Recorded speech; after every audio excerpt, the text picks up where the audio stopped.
Ionisation energy या ionisation enthalpy. क्या होती है आयोनाइजेशन एनर्जी? तो देखिए इसको समझिए कि एक सिंगल एटम से उसके आउटर मोस्ट सेल से अगर एक इलेक्ट्रॉन निकालना है, सिंगल एटम के आउटर मोस्ट सेल से एक इलेक्ट्रॉन निकालना है, तो कुछ एनर्जी हमको रिक्वायर्ड होगी इलेक्ट्रॉन निकालने के लिए।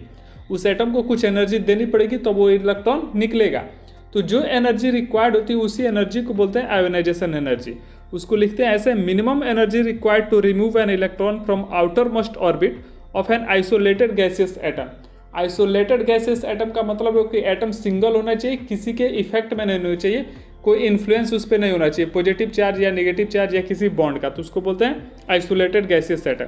जैसे कि एक्स गैसियस एटम है, उसमें से एक इलेक्ट्रॉन निकल गया तो एक्स क्या हो गया, प्लस हो गया, एक इलेक्ट्रॉन निकल गया, तो इसके लिए आयोनाइजेशन एनर्जी हम लिखते हैं फर्स्ट आयोनाइजेशन एनर्जी। ऐसे ही जब दूसरा इलेक्ट्रॉन निकालेंगे तब एक्स प्लस बन गया है, तो एक्स प्लस में से दूसरा इलेक्ट्रॉन निकालेंगे तो एक्स टू प्लस बन जाएगा, तो दूसरा इलेक्ट्रॉन निकल जाएगा, तो इसको बोलते हैं सेकंड आयोनाइजेशन एनर्जी। और ये हमेशा ये ऑर्डर में रहता है कि फर्स्ट आयोनाइजेशन एनर्जी है, सेकंड आयोनाइजेशन एज से थर्ड भी होगा तीसरा इलेक्ट्रॉन निकालने के लिए। तो फर्स्ट आयोनाइजेशन एनर्जी हमेशा कम होती है, उसके बाद सेकंड और ज़्यादा होगा, थर्ड आयोनाइजेशन एनर्जी उससे भी ज़्यादा होगा। तो किसी पार्टिकुलर एक एटम के लिए ये सक्सेसिव ऐसे बढ़ते जाते हैं, फर्स्ट आयोनाइजेशन एनर्जी सबसे कम, फिर सेकंड ज़्यादा हो जाएगा, फिर थर्ड ज़्यादा हो जाएगा। ये हमेशा, ये सबके लिए एप्लीकेबल है, ये ऐसे ही इंक्रीजिंग ऑर्डर में बढ़ता जाएगा।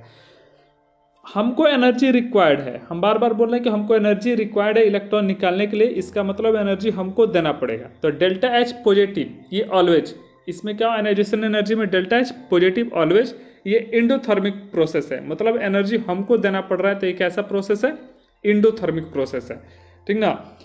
जैसे कि एक पॉइंट यहाँ पे नोट किया जाए सबसे मेन, कि हम गैसियस एटम से बात कर रहे हैं, सॉलिड एटम से हम बात नहीं कर रहे हैं। सॉलिड से हम इलेक्ट्रॉन निकालने के लिए बात करते हैं, नहीं ऐसा नहीं, हम गैसियस से बात कर रहे हैं। सॉलिड से इलेक्ट्रॉन निकालने के लिए सब्लिमेशन एनर्जी की हम बात करते हैं।